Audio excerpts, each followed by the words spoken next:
Hi అండి, welcome to Prasanna's kitchen and vlogs. అందరూ ఎలా ఉన్నారు? బాగున్నారా? ఈ రోజైతే నేను ఆంధ్ర స్పెషల్ గోదావరిల వంట ఏంటనుకుంటున్నారా? బెండకాయ వేసి చేపల పులుసు అయితే చూపించేస్తున్నాను. చాలా అంటే చాలా బాగుంటుంది. ఒక్కసారి అయితే మాత్రం మీరు ఎవరైనా ఇలాగ ఒక్కసారి చేపల పులుసుని అయితే ట్రై చేయండి. చేపల పులుసు మా గోదావరిల స్టైల్లోనే చూపించేస్తాను అనమాట. అది కూడా బెండకాయ వేసి చేపల పులుసు చేస్తారు. అదేం చేపల పులుసు అంటే పులస చేపల పులుసు. పులస కంపల్సరీ మాకు గోదావరి వరద అని వస్తుంది, అప్పుడు ఎర్ర నీరు వస్తుంది. ఎర్ర నీరు వచ్చినప్పుడు పులసలు పడతాయి గోదావరిలో.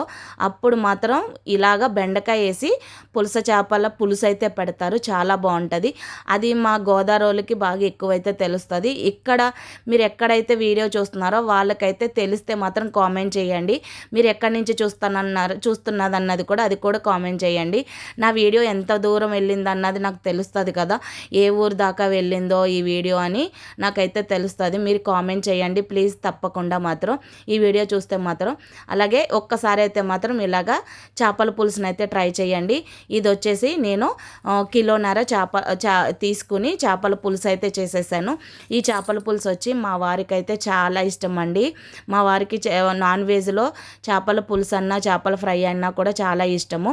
అందుకని చెప్పి ఈరోజు మా వారి కోసము నేను చేపల పులుసు అయితే చేసేస్తున్నాను. అది కూడా బెండకాయ వేసి ఎలా చేస్తున్నాను ఏంటి అన్నది మొత్తం వీడియో చూపించాను. వీడియోలో మొత్తం చూడండి. ఇంకొకటి వచ్చేసి పచ్చిరేలు, పిల్లల కోసమని పచ్చిరేలు అయితే తీసుకున్నాను. మా వారికి నాన్ వెజ్లో ఫిషే ఇష్టం అన్నాను కదా, వెజ్లో ఏది వండి పెట్టినా తింటారు. కానీ నాన్ వెజ్లో మాత్రం చేపల పులుసు చేసి పెడితే మాత్రం ఆయన ఆనందానికి హద్దులు ఉండవండి. ఆ రోజు అంత హ్యాపీగా తింటారన్నమాట. చేపల ఫ్రై అయినా చేపల పులుసు అన్నా కూడా చాలా ఇష్టం అన్నమాట. అయితే నేను ఈరోజు మా వారి కోసము ఇలాగా చేపల పులుసు అయితే చేసేస్తున్నాను. ఈ చేపల పులుసు వచ్చేసి మా వారు లేరండి, బయటకు వెళ్ళారు ఆఫీస్ పని మీద. అయితే ఆయన వచ్చేటప్పటికి ఇలా చేపల పులుసు వండి పెడదామని చెప్పి నేనే స్వయంగా చేపల మార్కెట్కి వెళ్ళి నేను నా పిల్లలు వాళ్ళకి నచ్చిన పచ్చిరేలు అలాగే మా వారికి నచ్చిన చేపలు తీసుకుని అయితే వచ్చేసాను. చేపలు తీసుకుని వచ్చి ఇలాగ పచ్చిరేలు అయితే శుభ్రంగా పసుపు ఉప్పు వేసి కడిగేసి పక్కన పెట్టేశాను. అలాగే కిలోన్నర చేపలు కూడా తెచ్చి మంచిగా పసుపు ఉప్పు వేసేసి కడిగేసి అవి కూడా పక్కన పెట్టేశాను. పక్కన పెట్టినాక తర్వాత ఒక బౌల్లోకి తీసుకుని చేప ముక్కల్ని ఉప్పు కారం పసుపు అల్లం వెల్లుల్లి పేస్టు ధనియా పౌడరు అలాగే కొంచెం నూనె ఇవన్నీ వేసేసుకుని కలిపి పక్కన పెట్టేసుకోవాలి.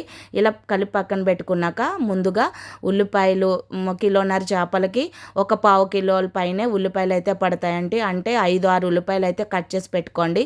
పచ్చిమిర్చి ఒక 6-7 పచ్చిమిర్చి అలాగే బెండకాయలు కూడా ఒక 7-10 బెండకాయలు అయితే తీసుకున్నాను చిన్న సైజు. అవి కూడా కట్ చేసి పక్కన పెట్టేసుకున్నాను. ఒక 100 గ్రాముల చింతపండు కూడా తీసుకుని నీటిలో నానబెట్టేసుకున్నాను, పక్కన పెట్టేసుకున్నాను. ఇప్పుడు ఒక కడాయి తీసుకుని కొంచెం ఆయిల్ వేసుకుని తర్వాత ముందుగా ఉల్లిపాయలు అయితే ఫ్రై చేసుకోవాలి. ఉల్లిపాయలు ఫ్రై అయిపోయినాక తర్వాత అల్లం వెల్లుల్లి పేస్ట్ ఒక స్పూన్ వేసుకోవాలి. అది కూడా ఫ్రై అయినాక బెండకాయలు అలాగే పచ్చిమిర్చి కట్ చేసి పెట్టుకున్నాం కదా, అలా వేసేసుకోండి. పచ్చిమిర్చి వేసుకుని వేగిపోవాలి. కొంతసేపు వేగినాక మనం ముందుగా కలిపి పెట్టుకున్న చేప ముక్కలు ఏవైతే ఉన్నాయో అవి కూడా వేసుకొని గరిటె పెట్టి తిప్పకుండా ఇలాగా ఒక క్లాత్ తోటి గిన్నెని ఇలా తిప్పాలండి, ఎగరేయాలి. చేప ముక్కలు ఎగురుతున్నప్పుడు ముక్క ఇడకుండా ఉంటుంది అన్నమాట. ముక్క ఇలా తీస్తుందంటే అలాగా ముక్కలా రావాలి, అంత బాగుంటుంది అన్నమాట. గరిటె పెట్టి ఎప్పుడైతే కలుపుతామో ముక్క ఇడిపోతుంది, ముక్కలైపోతుంది. అది గుర్తుపెట్టుకోండి. చేపల కూరని ఎప్పుడూ కూడా గరిటె పెట్టి కలపకూడదు అన్నమాట. ఇలాగా అప్పుడు వేసేసుకున్నాక దాంట్లో మనం ముందుగా నానబెట్టుకున్న చింతపండు పులుసు అయితే వేసేయాలి. వాటర్ వేయకండి, డైరెక్ట్ చింతపండు పులుసే వేసేసి ఆ తర్వాత ఇలా మూత పెట్టేసి ఉడకనివ్వండి. దాంట్లోనే ఉప్పు కారం ధనియా పౌడరు నేను చేప పులుసుకి తయారు చేసి పెట్టుకున్నానండి ముందే ఇంట్లో మసాలా. అది వచ్చేసి ధనియాలు జీలకర్ర లవంగాలు ఒక 3 చిన్న చెక్క ముక్క దాసం చెక్క వేసుకొని గసగసాలు ఉంటే గసగసాలు వేసుకొని ఎల్లుల్లిపాయ వేసుకొని మసాలా చేసి పెట్టేసుకోండి. చాలా అంటే చాలా బాగుంటుంది. ఎప్పుడు కావాలంటే అప్పుడు ఇలాగా చేపల పులుసులు ఏది చేసుకున్నా కూడా ఆ మసాలా వేసుకుంటే సరిపోద్దండి, వేరే మసాలాలు ఏమీ వేయక్కర్లేదు అన్నమాట. ఇలా చేపల పులుసు అయితే మసాలాకి రెడీ చేసి పెట్టుకుంటే సూపర్ ఉంటుంది. అదే మసాలా వేయండి, టేస్ట్ మాత్రం నెక్స్ట్ లెవెల్ అన్నమాట. మా గోదావరిలో మసాలా అంటే ఇదే వేస్తారు. వేరే ఏది ఎక్కువ వేయరు మసాలాలు ఏమి కూడా. ఇలాగైతే ట్రై చేయండి, చాలా అంటే చాలా బాగుంటుంది. మా వారి కోసం అయితే చేపల పులుసు రెడీ అయిపోయింది. మా వారికి వడ్డిచ్చేసాను. వడ్డించినాక ఆయన తింటున్నారు. టేస్ట్ అయితే మాత్రం చాలా బాగుందని చెప్తున్నారన్నమాట. ఆయన ఆనందం ఆయన కళ్ళల్లోనే తెలిసిపోతుంది, ఎంత హ్యాపీగా ఎంత ఇష్టంగా తిన్నారు అన్నది.